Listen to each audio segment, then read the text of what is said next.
नमस्कार, सूर्य समाचार में आप सभी का स्वागत। मैं आपके साथ अर्चना कौशल। आज का दिन बेहद खास, आज शुभ दीपावली और आप सभी को शुभ दीपावली पर हार्दिक शुभकामनाएं। हम आज आपके लिए खास पेशकश लेकर आए हैं। ये जानेंगे कि कैसा होगा आपका दिन, और यही बताने के लिए आज एक खास शख्सियत हमारे साथ मौजूद हैं, प्रसिद्ध ज्योतिषाचार्य अशोक वासुदेव जी। बहुत बहुत स्वागत है आपका। नमस्कार। दीपावली का शुभ दिन है और लोग बहुत ज़्यादा एक्साइटेड हैं इस बात को लेकर कि दिवाली पे क्या खास करें।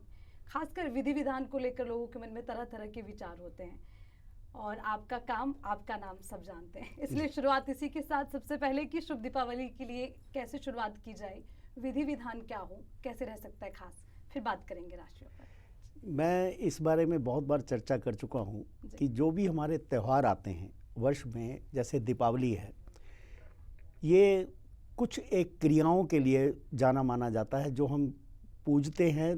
रामचंद्र जी घर पे आए, दीपावली मनाई गई, ये एक अलग से एक समझ लीजिए कि एपिसोड हो गया या फिर कोई इवेंट हो गया। लेकिन ये चतुर्दशी का जो दिन है, ये आध्यात्मिक वृद्धि के लिए सबसे बड़ा दिन होता है। यदि इस दिन, ये दोबारा मैं नोट करा देता हूँ सभी लोगों को, कि आप कोई मंत्र सिद्धि करना चाहें तो दीपावली की रात को जाग करके काट दीजिए पूरी रात और उस मंत्र का जाप करिए, चाहे कोई भी जो आपका इष्ट मंत्र हो। यदि आप, जैसे हम लोग क्या करते हैं, रात भर माँ लक्ष्मी का दीपक जलाते हैं और माँ लक्ष्मी के दीपक को रात भर जला के बोलते हैं कि दरवाजे खोल कर कि माता जी अंदर आ जाइए आप। अब अंदर तो वो आ गई, लेकिन आने के बाद में सुबह उनको वापस भी भेजा जाता है कि भैया आप सरस्वती जी को भेज दो ताकि सद्बुद्धि भी साथ में आए। तो एक खास दिन जो है हमारा, जो सांसारिक चीज़ें हैं जो हमारे शरीर के लिए, संसार के लिए अच्छी हैं, उनके आगमन का भी दिन है। और उसके बाद में जो सद्बुद्धि, जो देश निर्माण, जल कल्याण के लिए आवश्यक होता है, उनकी भी सिद्धि साधनाओं का दिन है। बहुत बड़ा दिन है ये। और उसकी सिद्धि साधनाओं का विधान कुछ नहीं है। भोले भाव से, धन्य भगत की तरह से भी अगर पत्थर को भी पूज लेंगे तो इस दिन वो दर्शन दे देगा आपको। तो सारी रात जाग करके ज़रा उनका ध्यान करिए और एक जन कल्याण, पहले परिवार फिर जन कल्याण के लिए कुछ अच्छी चीज़ें मांग लीजिए। माता पिता से मांगने में हर्ज नहीं है, मांगना चाहिए जी। चलिए, तो लक्ष्मी जी आए, कैसे आए, कैसे उनका वेलकम किया जाए, स्वागत किया जाए, ये तो आपको पता चल ही गया होगा। और उसी के साथ अब आपका दिन कैसा रहने वाला है राशियों के हिसाब से, उसको लेकर आज हमारे साथ मौजूद हैं अशोक वासुदेव जी, उनसे बिल्कुल जानेंगे। और शुरुआत हम राशियों से अगर करें तो मेष, वृषभ, मिथुन राशि, इस पर आपसे जान लेते हैं, क्योंकि लोगों के मन में विचार होते हैं और लोगों की मान्यता भी है कि हमारी राशियों में जो लिखा गया है वो कहीं ना कहीं हमारे जीवन में ढलता भी है और उसको लोग महसूस भी करते हैं। और सटीक जानकारी आपसे। जी, आपने बहुत अच्छी बात बोली है कि मानते भी हैं हम लोग, क्योंकि नासा ने भी जो 12 राशियों का नाम है ना, वो मेष से लेकर के मीन तक ही रखा है, एरीज टू मीन। ओके, तो इसका मतलब ये है कि उनका कोई महत्व तो उनकी निगाह में होगा ही। अब देखिए क्या है कि मेष, हर एक प्रत्येक व्यक्ति के लिए एक जनरलाइज सिचुएशन मैंने दी। मेष राशि वालों का देखिए, गुरु आप लगन में लेके बैठे हो, शनि से दृष्टि है उसके ऊपर। और उसके बाद आज का दिन स्पेशली महत्वपूर्ण क्यों हो गया, क्योंकि चंद्र और मंगल, माँ लक्ष्मी का योग बना करके बैठा हुआ है आपकी राशि के ऊपर, और उसके साथ में नीच का सूर्य है। सिर्फ बचना एक काम से है कि आप कोई ऐसा कृत्य ना कर पाएं जिससे कि सरकार की गाज आप पर गिरे, लेकिन बाकी दिनों के लिए आपके लिए महत्वपूर्ण दिन है। और मंगल का रंग लाल है, तो लाल रंग का हलवान, लाल रंग का कपड़ा माँ लक्ष्मी का आगमन के लिए आपके लिए बहुत ज़रूरी है। और कई लोग क्या करते हैं, कोई निशान बनाते हैं, बाहर रंगोली बनाते हैं, कुछ बनाते हैं, उसको जरा लाल रंग से रंगिए, आपको बहुत अच्छा फल देगा ये आने वाले समय के अंदर। क्योंकि ये दिन ऐसा है, जैसा आप स्वागत करेंगे उसी तरीके से आपके घर में चीज़ें आएंगी। और घर के अंदर थोड़ा सौहार्द बना के रखिए, सुख शांति रखिए, लड़ाई झगड़े का चांस हो सकता है।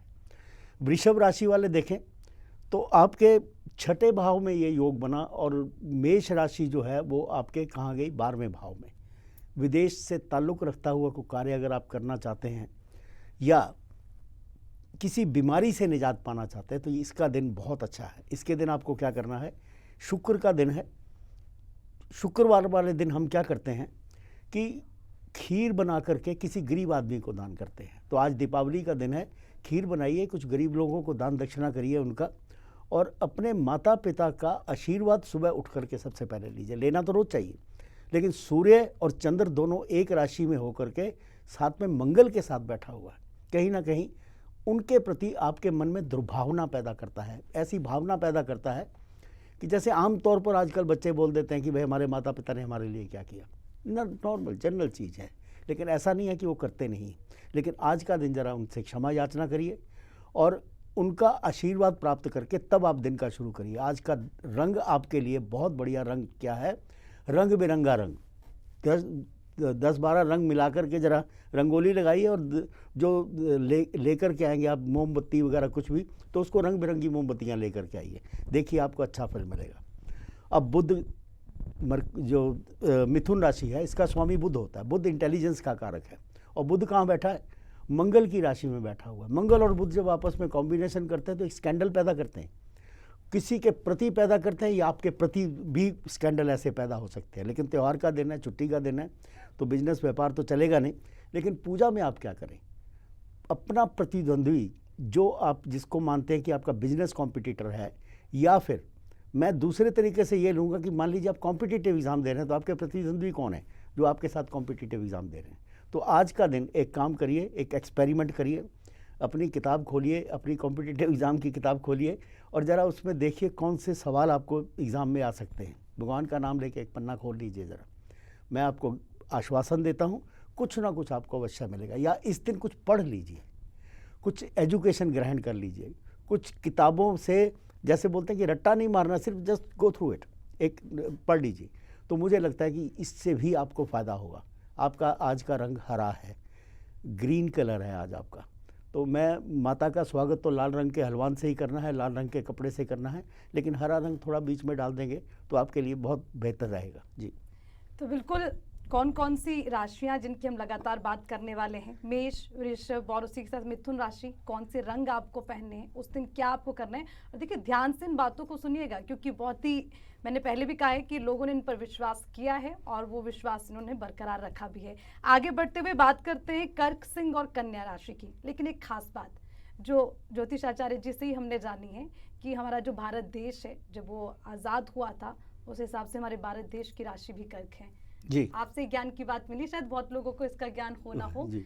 तो देश की भी बात करेंगे। बहुत सारी ऐसी चीज़ें हैं जो लोगों के मन में भी हैं। सबसे पहले राशियों के बारे में बात करते हैं, फिर एक और सवाल। जी, कर्क राशि देखिए राजयोग कारक राशि है और इस समय आपका 5 नंबर मीन्स द्वितीय भाव, धन का भाव, जागृत अवस्था में पड़ा है। शनि का 8वें घर में होने से आपको अष्टम का ढैया लगा। ये एक टेक्निकल सी टर्म है ज्योतिष की, जिसमें ये आपकी सेहत खराब करता है। और 8वां घर क्या होता है, पुरातत्व, पुरातन, हेरिडिटी। हेरिडिटी में जो आपके दादा परदादा काम कर रहे थे, अगर उन कार्यों के अंदर आप थोड़ा सा अपना योगदान करेंगे या फिर कोशिश करेंगे कि वो कार्य करने के लिए, जैसे मैं व्यापारी आदमियों के लिए थोड़ा गाइडेंस कर रहा हूँ कि उस तरफ भी थोड़ा डाइवर्शन ऑफ बिजनेस करेंगे तो आपके लिए अच्छा रहेगा। नौकरी पेशे वालों के लिए देखिए 4था घर जागृत अवस्था में, 10वां घर जागृत अवस्था में, कहीं प्रमोशन के चांसेस आने वाले समय में आपके बन सकते हैं। कर्क राशि वालों के लिए समय बहुत बढ़िया है, आने वाला जो समय है। लेकिन एक चीज़ का ध्यान रखिएगा, जुआ, सट्टा, शेयर मार्केट, इनसे ज़रा बच के रहिएगा। और मेरे ख्याल से शायद आजकल मैचेस भी चलते ही रहे होंगे, तो ज़रा सट्टा वट्टा मत लगाइएगा, बहुत नुकसान हो जाएगा नहीं तो। अब सिंह राशि वालों को देखिए, सिंह राशि मैंने जैसे कहा कि जागृत अवस्था में पड़ी है, मेष जागृत अवस्था में पड़ी है। शनि और गुरु का सीधी दृष्टि है, यहाँ पर 5वीं दृष्टि और 7वीं दृष्टि पड़ रही है दोनों की। और तीसरा घर तुला राशि, तीसरा घर होता है पराक्रम भाव होता है, तृतीयेश प्राक्रमेश, तृतीयेश भ्रातरेश भी है, भ्राता का घर भी है, भाई का घर भी है। तो कुटुंब परिवार में अगर कोई झगड़ा चल रहा है तो मेरा ख्याल से दिवाली वाले दिन थोड़ा सा ज़रा मिठाई उठाई लेके जाइए उनके घर में, और ज़्यादा ही कोई झगड़ा चल रहा तो 5 तरह के फल लेके जाइए उनके पास। और आपके बुज़ुर्ग कहीं रह रहे हों, आसपास कहीं हो, तो उनके लिए भी 5 फल लेके जाइए। मंदिर में जाना हो तो 5 फल लेके जाइए, आपको एक अच्छी प्राप्ति होगी, भाई बहनों में सौहार्द बढ़ेगा, बाकी चीज़ें बढ़ेंगी और मुझे लगता है कि आपकी प्रमोशन भी ऑन द कार्ड्स है। अब आते हैं कन्या राशि पर। कन्या राशि में बुध उच्च चुका होता है, लेकिन बुध महाराज वृश्चिक राशि में बैठे हैं और मंगल की राशि है, और यहाँ पर नीच का शुक्र केतु के साथ बैठा हुआ है। दुर्भावनाएं पैदा करता है दूसरे के प्रति।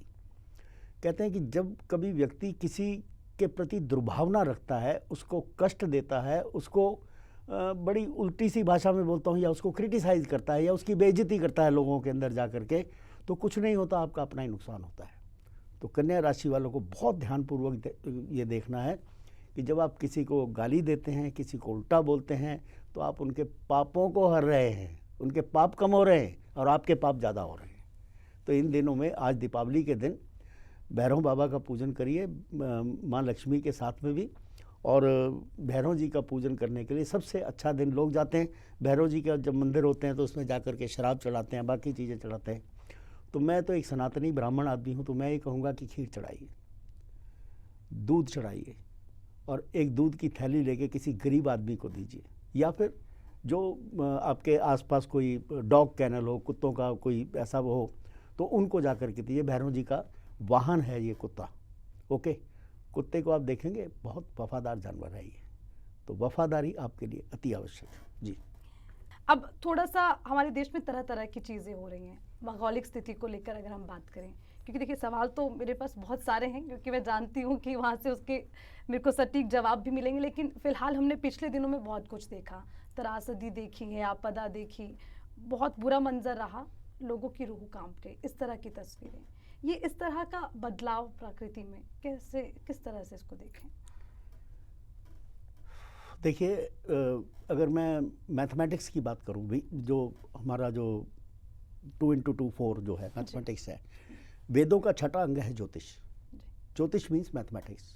6 अंग हैं, 6 तरीके से वेद पढ़े जाते हैं, तो ये भी एक अंग है।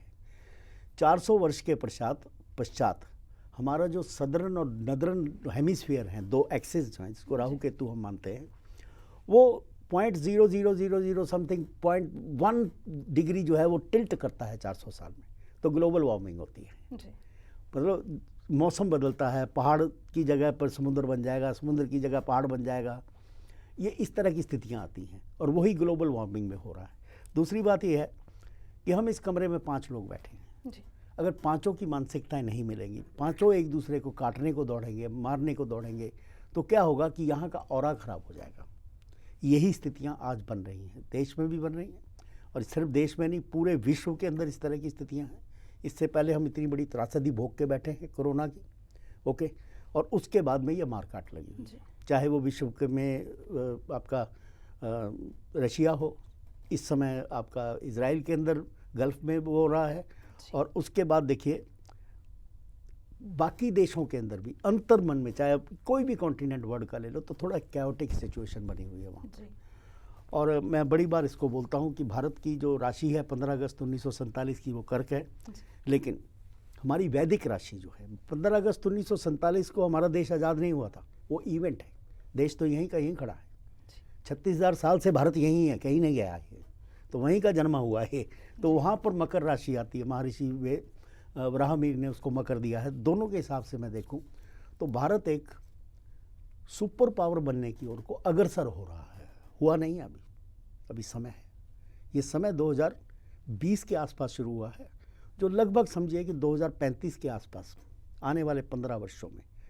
आज मैं भी यहीं बैठा हूँ, आप भी यहीं बैठे हैं, 15 वर्ष हो सकता है, आप तो भी उम्र छोटी है, लेकिन मैं कह रहा हूँ शायद मैं भी देखूंगा इस बात को कि भारत एक सुपर पावर की ओर अग्रसर है और विश्व गुरु बनने की तरफ को अग्रसर है। 36 वर्ष के लिए सतयुग का पहर लगा है भारतवर्ष में। जैसे हम सतयुग मानते हैं ना, सतयुग, त्रेता, द्वापर और ये कलिकाल कलयुग है। कलयुग के 5500 साल बीत गए अभी। 5500 साल में से केवल 36 वर्ष का अंतराल आया है आपके पास सतयुग का, और वो भारतवर्ष में आया है। तो यहाँ पर इनको ऊपर चलना तो जरूरी है। तो हम भारतवर्षियों को क्या चाहिए कि भाई प्रार्थना करें, ईश्वर से प्रार्थना करें, सद्बुद्धि के लिए प्रार्थना करें, और आपसी सौहार्द के लिए। आपस में हम लड़े नहीं।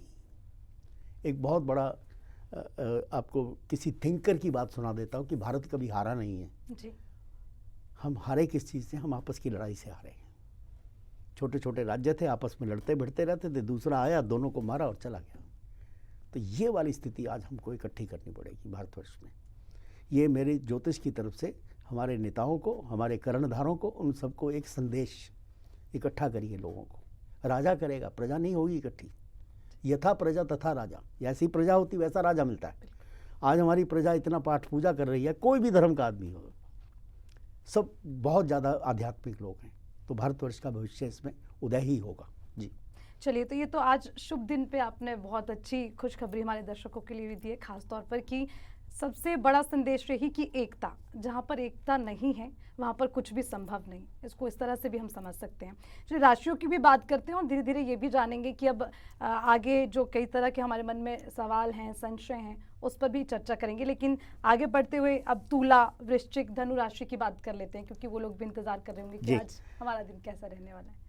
तुला राशि देखिए, नीच का सूर्य आपके इस समय राशि में चल रहा है और आज दीपावली वाले दिन तो सुबह सुबह ही जब आप 7:20 करेंगे तो वृश्चिक लगन आ जाएगा। पूजा का समय है वो, क्योंकि वो स्थिर लगन है दूसरा वाला। और सूर्य, चंद्रमा और मंगल 3 ग्रह साथ में बैठे हों तो सूर्य बोलते हैं ये आत्मकार का, चंद्र मन सो जाता, सूर्य आत्मकार का। चंद्र मन का कारक है तो सूर्य आत्मा का कारक है। और आत्मा आपके अंदर कितनी है? एक कण का भी 1 लाख से 1 लाख से 1 लाख से 1 लाखवां पार्ट है। It is a millionth and the millionth part of the molecule. एक छोटे कण का भी इतनावां पार्ट है आपके अंदर, जो आत्मा बैठी है, जो जीवात्मा बैठी है। उसको मलिन मत होने दीजिए आज का दिन। ध्यान लगाइए, कोई अगर कुछ बोलता है, कुछ आपको उल्टा सीधा बोलता है, बोल सकता है परिवार में भी, दोस्तों में भी, तो थैंक यू वेरी मच करके आगे चले जाइए, धन्यवाद कर दीजिए इसका, थैंक यू, आपने मेरे कष्ट हर लिए। और बाकी मैं कहूँ तो अविवाहितों के लिए बड़ा अच्छा समाचार तुला राशि के लिए, कोई अच्छा योग आपके लिए जीवन साथी का बन रहा है। और बिजनेस व्यापार जो लोग कर रहे हैं, कृपा करके अपने इनकम टैक्स के जो पेपर हैं वो ज़रा ध्यान से रखिएगा। आजकल ईडी बहुत पीछे पड़ी हुई है, तो उनको ज़रा बहुत ध्यान रखना पड़ेगा। और वृश्चिक राशि वाले देखें तो बहुत सीक्रेटिव राशि है भाई। ये अपने मन का भाव किसी को नहीं देते हैं। इनके मन के अंदर क्या खिचड़ी पक रही है, कुछ नहीं है। लेकिन आप एक चीज़ देखेंगे कि आपके चौथे भाव के अंदर शनि संचार कर रहा है। जब चौथे भाव के अंदर संचार करता है शनि, तो आपके घर से आपको तोड़ता है। विदेश यात्राओं का योग बना हुआ है। पॉजिटिव पॉइंट तो यही है। अगर आप बाहर जाके बसना चाहते हैं तो बस ये कोई दिक्कत नहीं है। लेकिन भारतवर्ष का भविष्य जागृत है। मैं चाहता हूँ कि टैलेंट हिंदुस्तान से बाहर नहीं जाए, तो यहीं पर कहीं अपने लिए कोई नौकरी, व्यापार, कोई इंपोर्ट एक्सपोर्ट का बिजनेस, व्यापार कुछ ढूंढ लीजिए, आपके लिए बहुत अच्छा है। दूसरा, मनोरोग से पीड़ित लोग, जो मानसिक रोग से पीड़ित, जो डिप्रेशन में जाते हैं, आज का दिन उनके लिए बहुत शुभ है। वृश्चिक राशि वालों के लिए स्पेशली बोलता हूँ कि आज के दिन 11 दीपक जलाइए, अपने घर के चारों कोनों में रख करके, घर के अंदर रख के, उसके अंदर बैठ करके जरा ओम नमः शिवाय का जप करिए। कम से कम भी 48 मिनट, 2 घटी, 23 मिनट की एक घटी होती है, 24 मिनट की एक घटी है, तो 48 मिनट बैठ करके, 2 घटी बैठ करके वहाँ पर ओम नमः शिवाय का जप करिए। आपकी मानसिकता ठीक हो जाएगी, मनोबल बढ़ जाएगा और डिप्रेशन भी समाप्त हो जाएगा।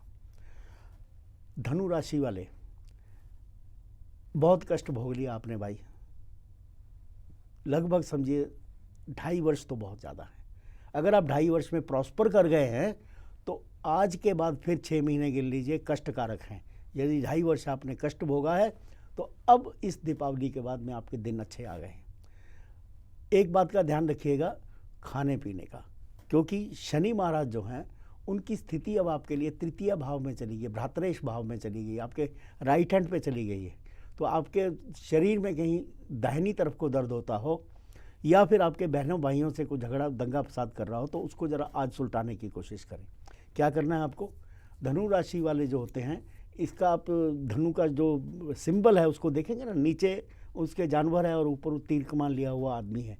मीन्स आपकी थाइस बहुत स्ट्रांग है, आप जुझारू बहुत हैं, मेहनती बहुत हैं और अच्छे व्यक्ति हैं आप। अगर आज जा कर के आपको माफ़ी भी नहीं मांगनी है, कुछ फल फ्रूट दिवाली लेकर के अपने दुश्मनों के पास, या जो आपसे थोड़ा लड़ाई झगड़ा करके बैठे हैं, रिश्तेदार हों चाहे दोस्त मित्र हों, तो उनके पास जाएंगे तो आपको एक अच्छा गेस्चर वहाँ से मिलेगा और हो सकता है रिश्ते भी आपके आगे से सुधर जाएं। ज़मीन जायदाद के बारे वाला अच्छा योग है, कुछ लेना चाहे तो आज का दिन मंथन कर लीजिए। जी, मैं राजनीति को लेकर आपसे बात करना चाहूँगी, क्योंकि पिछले लंबे समय से हमने देखा है कि जब भी आपसे राजनीति की बात हुई है तो उसके कहीं ना कहीं नतीजे उसके आसपास ही नज़र आए हैं।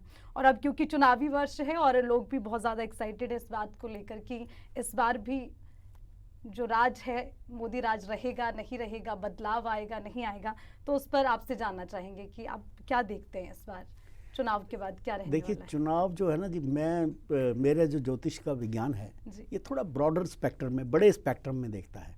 आपका पंचायत का इलेक्शन हो या मिसिडी का हो या एमएलए का हो, स्टेट्स का हो, तो उसमें हम लोग नहीं ज्ञान कर पाते हैं। हाँ, देश का जब रुझान है उसमें हम लोग थोड़ा सा डेंट मार देते हैं, और प्रेडिक्शन जो है ना 2-4-5% इधर उधर ही आती है मैथमेटिक्स ही, इसमें मेरा को वो महानता नहीं है, लिखा शास्त्रों में ही है। इस बार मैंने 3 विज्ञान इकट्ठे मिलाए हैं। एक तो न्यूमरोलॉजी जो थोड़ी बहुत मैंने सीखी है, बाकी मेरा वैदिक ज्ञान तो है ही है, वो भी है, और तीसरा जो है लोक रंजन, लोगों से बातचीत करके, मतलब लोगों से जो हम लोग बातचीत करते हैं। ये सरकार तो नहीं जाएगी, जो मर्जी कर लो। मैं कोई मोदी भक्त नहीं हूँ, मैं सरकार भक्त नहीं हूँ, मैं केवल ज्योतिष करता हूँ और ज्योतिष के माध्यम से कुछ चीज़ें बताऊँगा। पिछली बार कैलकुलेशन की थी तो 357 सीट्स आ रही थी 2019 के चुनाव में, तो 352-355 के आसपास अटक गई थी, अब कम होके जो भी हो गई हो। इस समय मेरे पास जो आंकड़ा आ रहा है वो 379 का आ रहा है जी। ये जो सरकार है ये, और प्लस इसके एलाइज मिला करके सारे।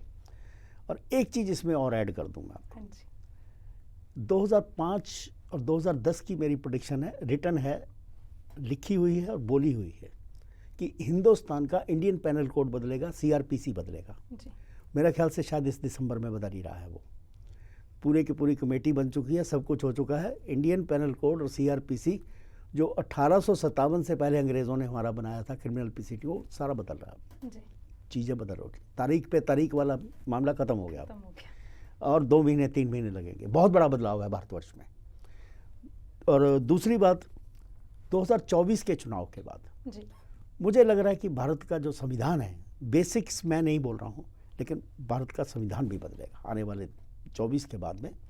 और जो 2029 का चुनाव होगा वो एक डिफरेंट कुछ तरीके से होगा, ये मैं नहीं जान पा रहा हूँ, क्योंकि मैं उतना सिद्ध पुरुष नहीं हूँ, सिर्फ मैथमेटिक्स लगाता हूँ। लेकिन देश में बदलाव है, और बदलाव अच्छे के लिए है, अच्छे के लिए बदलाव है, बुरे के लिए नहीं है।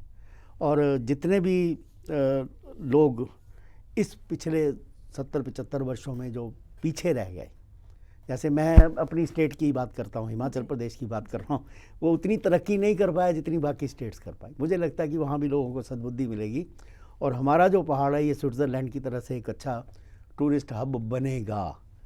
और इस इंडस्ट्री की अगर मैं बात करूँ तो आने वाले समय के अंदर हिंदुस्तान का सबसे बड़ा जो बिजनेस है वो टूरिज़्म है, चाहे वो केरला का हो, चाहे हिमाचल का हो, चाहे नॉर्थ ईस्ट का हो, चाहे वहाँ का हो। दूसरी बात, हमारी ये जो डिफेंस इंडस्ट्री है ये बहुत ज़्यादा प्रॉस्पर करने वाली है। ओके, और एक मैं और बड़ी वाइल्ड प्रेडिक्शन करना चाहता हूँ 2024 के बाद की, कि हिंदुस्तान की जो रुपया करेंसी है इसको विश्व की मान्यता मिलेगी। जैसे मैं विदेश जाता हूँ, फ्रीक्वेंट जाता रहता हूँ, तो मुझे डॉलर अरेंजमेंट करने पड़ते हैं जी। लेकिन मैं अपना रुपया लेके जाऊँगा 2024 के बाद। ये एक बहुत बड़ा प्रेडिक्शन मैं ज्योतिष विज्ञान से दे रहा हूँ आपको जी। अगली राशियों की ओर बढ़ते हैं ज्योतिषाचार्य जी, अब आपसे जानेंगे आखिरी 3 राशियां किस तरह की रहने, मकर, कुंभ और मीन जी। मकर राशि वाले देखें, आपका स्वामी शनि है, 7.5 आपने भोग ली, 7.5 साल पूरे आपने कष्टमय काट दिए या दुख तकलीफ में काट दिए। और कई मकर राशि वाले मैंने देखे हैं बहुत एंजॉय किया उन्होंने पूरे 7.5 साल में, 5 साल 5.5 साल उन्होंने बहुत धन कमाया है। तो भाई अब होशियार हो जाइए, अब समय थोड़ा सा गलत है। जून 2025 तक आपको सावधान रहना है, जहाँ है वहीं रुक जाइए, सावधान हो जाइए, आगे मत मूव करिए। नौकरी कर रहे हैं तो भाई जहाँ कर रहे हैं वहीं पर बैठे रहिए। और दूसरी बात है, अपने घर को संभाल के रखिएगा। पति पत्नी के रिलेशनशिप के अंदर आज भी देखिए आपका 7वें स्वामी जो है वो नीच के सूर्य के साथ बैठा है। गुरु जरूर देख रहा है उसको, लेकिन गुरु द्वादशेष है, तृतीयेश है, मैलेफिक प्लैनेट है गुरु, तो गाइडेंस ही गलत दे रहा है। तो अड़ोसी पड़ोसियों की मत सुनिए, ज़रा पति पत्नी आपस में सुन ले तो ज़्यादा अच्छा है, आपस में मसला सुलझा लें। अगर बाहर जाएंगे तो गड़बड़ हो जाएगी।